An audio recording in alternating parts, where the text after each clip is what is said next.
I'm a big believer that we won't have time to make all the mistakes in life, so we better get pretty good at learning from the mistakes of others. And my first side hustle was a doozy. We made tons of mistakes, but there was three big ones that really slowed us down and prevented that business from reaching the success it could have. So if you're thinking about starting a side hustle or a small online business, I guarantee you this video will help you get there that little bit faster, or at the very least, give you some smiles and laughs to enjoy. So picture this, I'm probably 2 or 3 years out of university and I'm working in corporate finance. It's a pretty good main hustle. A main hustle being one that provides job security, employment, a career track, all that sort of stuff. But I've got this itch, this entrepreneurial bug that lives inside me and it might inside you as well, of wanting to start something on my own and build something from scratch and make some extra cash and learn some new skills. And if you know me, you know I love making people laugh. Jokes, humor, props, exploding golf balls, I'm all about it. And the thing was, if you wanted to get your hands on that stuff, you had to get it from the United States back then, in which case the postage and handling would make things exorbitantly expensive. So if you wanted to buy, let's say, a $5 shock pen to give someone a zap when they tried to sign their name, you'd end up paying $55 in postage and handling, at which case you're $60 in to give someone a zap, and you might as well give them a real one with a taser instead.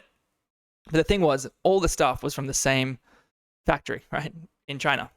And they were just reselling it in the US back to us in Australia. So we went direct to the source and started negotiating with these suppliers in China, trying to get the minimum order quantity down. Because if you've ever done import export stuff, it's the MOQs that really get you, like 1,000 or 2,000 units minimum. So we negotiated them down, and then we took the risk, which is if we stump up the cash to get the MOQ, are we confident there's enough people in Australia that will buy this stuff that we can distribute it to and make some money? And that's what we did. We bought that stuff, we stored it in our apartment, and we built a site in Shopify, and then we bought clicks off AdWords. We'd complete the checkout. People would buy the orders. We'd pack the orders at night in our apartment. The next morning, we'd drop them off at Australia Post, and then we'd go on to our real jobs, the main hustles. And it worked. And for the first few months, we started growing, kept getting more and more orders. And this leads me to the first mistake, because things were working and we were making money. But we thought, well, what happens if we started adding more units so we could make more money? And you already know where this is going, which is not the case. Over time, we added more and more stuff. And remember, all this stuff is our apartment. So it was like we were living with Krusty the Clown, because people would come over and there's a drawer full of whoopee cushions and a cupboard full of fake cockroaches and snakes. It was mayhem.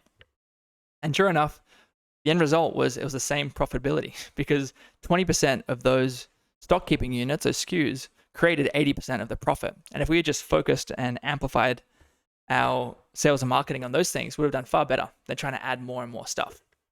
That's the first mistake, which is whenever we're starting a side hustle or a business, like asking ourselves, are we focused on the right thing or the point of maximum leverage if we're thinking about it pure economically? Anyway, second mistake. So we would make money on every single order. And it probably took 5 hours a week to run this cute little business. The thing was, we weren't including our time in it. And if we had actually included our time in the profit and loss, probably wouldn't have been that profitable. And more importantly, those 5 hours was actually taking away from the main hustle, the main thing. And this is something that I've realized now in my 15 years since doing that, which is side hustles are really for exploration. They're for finding a new main hustle. They shouldn't be just for tinkering and making some money, because that time is often far better spent in the main hustle, because that's what's providing job security, employment, career path, all that sort of stuff. So the lesson that I learned from that was really value your time. If you're going into something, make sure it's going to be worth your while, and also that the opportunity cost on the main thing, the main hustle, is there for you. Now, the third mistake is the best one. So we would sometimes get returns and orders, and one time we got returned a remote control fart machine, where you'd have a speaker and you have the remote and you press it and a fart goes off. And anyway, I had this great idea. Why not take this to the office, this investment bank, and let it off at one of my associates' desks? And sure enough, that's what I did. So I went in that one day, and just before lunch, I go and I put it underneath the speaker underneath his chair. I go back to my desk and I hold on to the remote, and I go out for lunch as well. And then I get back and I wait and I wait and I wait until the floor is full. Everyone's there. And remember, this is a corporate environment. And I pull out the remote and I press the cannon one. It's like the Hunger Games tribute cannon. Goes off. And everyone turns around and looks, not at him, but at me. Because what had happened was he had found it, and then without telling me, put it underneath my chair. So sure enough, everyone starts laughing, and I'm there, red as a tomato, caught in this joke that I inadvertently set myself up for. And then dust settles down, and everyone has a laugh. And then about 10 minutes later, my boss emails me and says, "Hey, Andy, can we talk in one of the meeting rooms?" I'm like, "Yeah, sure." I knew this wasn't going to be going good. And I remember it was a Thursday, and he sits me down and he says, "Andy, why does it sound like it's Taco Tuesday in here?" And he got me, because then I was thinking, do I tell him I'm sick? Do I confess? What do I do here? But before I could think of anything, he says, "What did you think was going to happen?" And that was the thing with that joke. And even with the business at large, I wasn't thinking about what was going to happen in the end. And this is something that Stephen Covey talks about in the 7 Habits of Highly Successful People, which is to start with the end in mind. And that joke and that business was started without that.